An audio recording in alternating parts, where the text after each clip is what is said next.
ल एकैछिन साथी माथि गजबको भिडियो छ, माथि तपाईहरुले ल एकचोटी हेर्नुस् त। उहाँले चाहिँ भनेको कुराहरु पनि सही हुन्छ है, किनभने चाहिँ रवि लामिछानेको बारेमा पनि जेलमै हुँदा उहाँलाई चाहिँ खतरा कुरा भन्नुभएको थियो। के कुरा त्यो म तपाईलाई म पछि जानकारी गराउँछु हैन। त्यो भन्दा पहिला यो भिडियो हेर्नुस्। यो भिडियो हेरिसकेपछि तपाईलाई प्रतिक्रिया के छ कमेन्ट बक्समा पछि हर्क साम्पाङको श्रम संस्कृति पार्टीले कतिवटा सिट ल्याउला?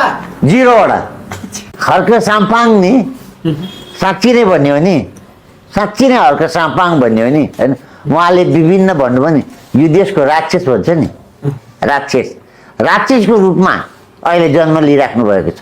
हर्क साम्पाङ राक्षसको रूपमा? यस। हैन तपाईले जातीय नारा जात उहाँको धेरै कुराहरु उहाँले भनिराख्नु भएको छ। मैले सबै यसमा देखाउन सकेन, त्यसको लागि माफी चाहन्छु हैन। त्यही भएर हर्कजी तपाईले हामीले के भन्न खोजेको भनेपछि आफूले घमण्ड गर्नु हुँदैन। यदि आफूले धेरै घमण्ड गर्यो भने घमण्डले आफूले आफूलाई पछार्छ, बुझ्नुभयो नि। यो कुरा तपाईले चाहिँ कसरी बुझ्नु पर्यो भनेपछि हरेक ठाउँमा हरेक एउटा कुनै एउटा आम सभा गरिराख्नु भएको छ, हरेक ठाउँमा तपाई गइराख्नु भएको छ, ठाउँ ठाउँमा जिल्ला जिल्लामा गइराख्नु भएको छ। धेरै मान्छेहरु उपस्थिति भेला पनि भइरहेको छन्, तपाईको कुरा सुन्नलाई पनि भेला हुन्छन्, अथवा कोही विपरीत मान्छेहरु पनि आइरहेका हुन्छन्, जस्तै मानौ एमाले कांग्रेस माओवादी अथवा रासपाईको मान्छे पनि आइरहेका हुन्छन्। तपाईको कुराहरु चाहिँ उहाँले चाहिँ एनालाइसिस गरेर हुन्छ के तपाईले के बोल्नु भयो, कस्तो बोल्नु भयो, कस्तो त्यो मान्छेको भिजन के छ। तपाईले भन्नुहुन्छ भिजन रासपा अहिलेको नयाँ शक्तिहरुको कुनै पनि भिजनै छैन भन्नुहुन्छ। यो कुरा चाहिँ तपाईले एकदमै गलत बोलिराख्नु भएको छ र तपाई भन्न खोजेको भनेपछि आफूले घमण्ड गर्नु हुँदैन। यदि आफूले धेरै घमण्ड गर्यो भने घमण्डले आफूले आफूलाई पछार्छ, बुझ्नुभयो नि। यो कुरा तपाईले चाहिँ कसरी बुझ्नु पर्यो भनेपछि हरेक ठाउँमा हरेक एउटा कुनै एउटा आम सभा गरिराख्नु भएको छ, हरेक ठाउँमा तपाई गइराख्नु भएको छ, ठाउँ ठाउँमा जिल्ला जिल्लामा गइराख्नु भएको छ।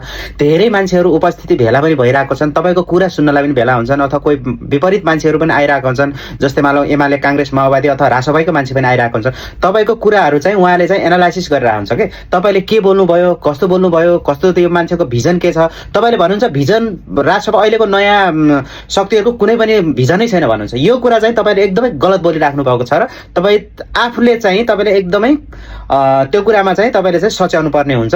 र अर्को कुरा म तपाईलाई जाँदा जाँदा के भन्छु भनेपछि तपाई हरेक ठाउँमा आम सभा भेला गर्दाखेरि चाहिँ कृपया तपाईले नयाँ शक्तिहरुको नयाँ पार्टीहरुलाई चाहिँ कुरा काट्नलाई चाहिँ एकदम बन्द गरिदिनुस्। तपाईले चाहिँ यदि तपाई आफू अगाडि बढ्नुहुन्छ भनेपछि तपाईले चाहिँ आफ्नो कुराहरु, आफ्नो एजेन्डाहरु के छ, आफ्नो चाहिँ भिजन के छ, त्यो कुराहरु चाहिँ जनताहरुलाई चाहिँ एकदम मजाले चाहिँ भन्ने कुराहरु चाहिँ यसरी चाहिँ तपाईले चाहिँ एक्सप्लेन गर्ने काम चाहिँ गर्नुस्।